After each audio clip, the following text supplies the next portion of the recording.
My name is Daniel Barroso, and I come to you as a parent. I have had the unfortunate experience of going through a tremendous divorce and child custody hearing. While Piki's mother and for this young lady who came, my sincere condolences, and abuse at any level is a tragedy. But I come before you as a father who was a victim of domestic violence. I come to you as a father who spent 4 hours in a period of 4 years of seeing my children. So in other words, I got to see my children 1 hour a day, 1 hour per year in 6 years of going through child and divorce custody. There was no allegations of abuse against me. There was a false allegation against one of my family members, which kept the court process moving forward. Those allegations turned out to be unequivocally false, to which my daughter, who now is in my custody, my youngest daughter who's now in my custody, went to my parents, went to my family members and said, "I'm sorry, that was a lie."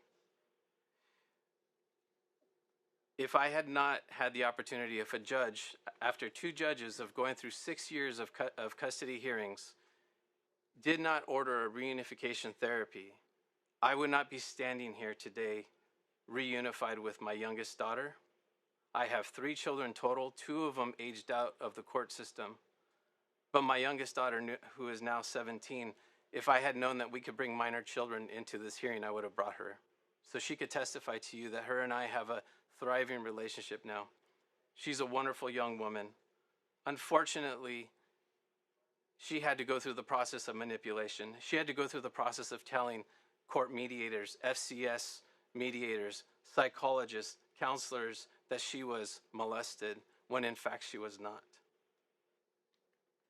She now knows, and she now says unequivocally, I told her today, where are you going, Dad? Well, I'm going to Sacramento. Well, why?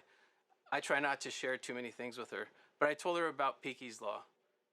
And I found out that Piki was never a part of a reunification therapy process to begin with.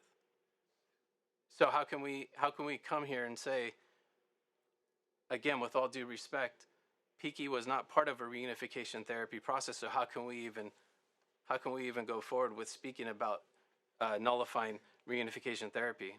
If we take that out of the hands of the judge, then you directly would be telling me that it did not work, and you would be speaking to my daughter who said that reunification therapy did not work when in fact it does, and she's a thriving young woman.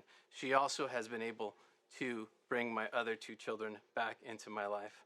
So the reunification therapy does in fact work.